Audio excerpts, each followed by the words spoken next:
গ্যাসের দাম বৃদ্ধি ও অমিলের কারণে সংকটে সাধারণ মানুষ। শহর থেকে গ্রাম, গ্যাসের উপর নির্ভরশীল গৃহস্থরা। রান্নার গ্যাসের দাম বৃদ্ধি ও সরবরাহের অভাবের তাড়নায় সমস্যায় সাধারণ মানুষ। গ্যাসের দাম বৃদ্ধি এবং অমিলের কারণে সাধারণ মানুষের জীবনযাত্রা ব্যাহত হচ্ছে। শহর থেকে গ্রামাঞ্চল পর্যন্ত অধিকাংশ বাড়িতে গ্যাসের উপর নির্ভরশীলতা বেড়েছে, কিন্তু গ্যাসের দাম বৃদ্ধি এবং সরবরাহের সমস্যা তাদের সমস্যার কারণ হয়ে দাঁড়িয়েছে। বাইট সুপর্ণা সাহা। ইরান ও ইসরায়েলের মধ্যে চলমান সংঘাতের প্রভাব ভারতের গ্যাস ও পেট্রোলের দাম বৃদ্ধিতে পড়েছে। এর ফলে হোটেল, রেস্তোরাঁ এবং ছোট দোকানগুলিও সমস্যার সম্মুখীন হচ্ছে। গ্যাসের দাম বৃদ্ধির কারণে সাধারণ মানুষের রান্নার খরচ বেড়ে যাচ্ছে, যা তাদের অর্থনৈতিক অবস্থাকে আরও খারাপ করে দিচ্ছে। সরকারের তরফ থেকে গ্যাসের দাম নিয়ন্ত্রণের চেষ্টা করা হলেও বিভিন্ন কারণে তা সম্ভব হচ্ছে না। ব্যুরো রিপোর্ট, রাজী নিউজ নেটওয়ার্ক।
গ্যাসের দাম বৃদ্ধি কি করে, এই যে হঠাৎ করে যে গ্যাসের দাম বাড়লো, কি বলবেন এই ব্যাপারে?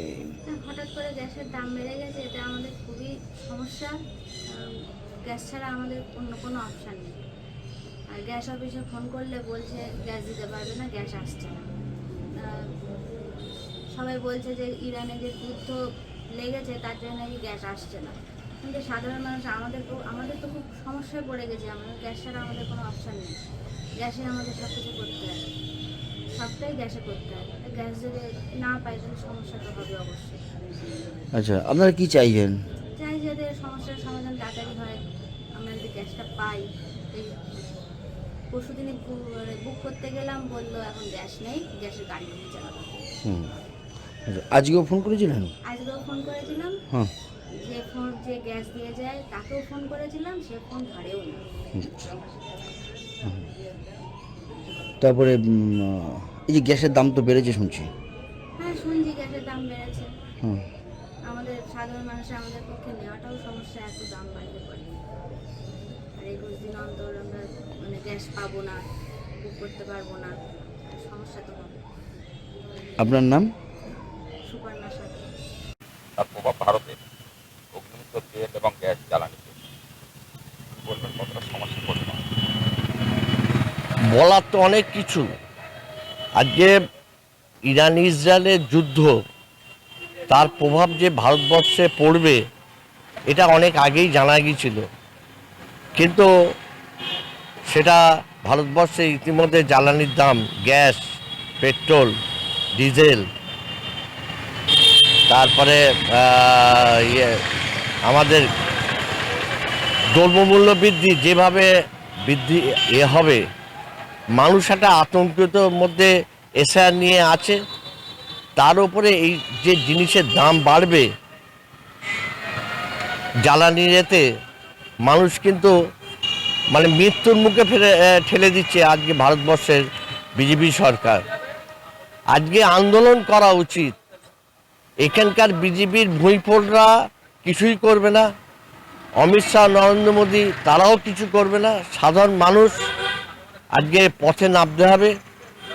যেভাবে জিনিসপত্রের দাম বাড়বে আগামী দিনে, মানুষের আতঙ্কিত হওয়ার মানুষকে মৃত্যুর মুখে ঠেলে দেওয়ার এই সরকারের যে চক্রান্ত, মানুষের বিরুদ্ধে রুখে দাঁড়াতে হবে, তাহলে বাঁচার কোনো আর আশা নেই।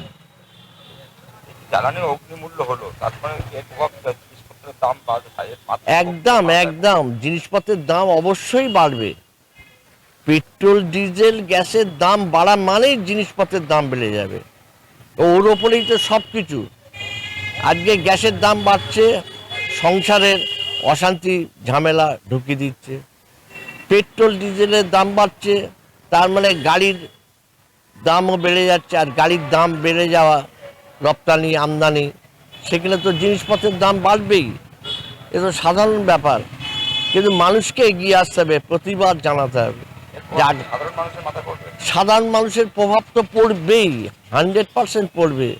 প্রত্যেকটা জিনিসের দাম বেড়ে যাবে। হ্যাঁ, তো মানুষকে এর বিরুদ্ধে আন্দোলনে নামতে হবে। আন্দোলনে পথ দেখিয়েছে আমাদের মমতা ব্যানার্জি, পশ্চিমবঙ্গের মুখ্যমন্ত্রী। সেই আন্দোলনই আমাদের আগামী দিনে এগিয়ে নিয়ে যাওয়ার এবং জিনিসপত্রের দাম কমানোর আন্দোলন ছাড়া কিছু হয় না। আমার নাম বঙ্কিম মুখার্জি।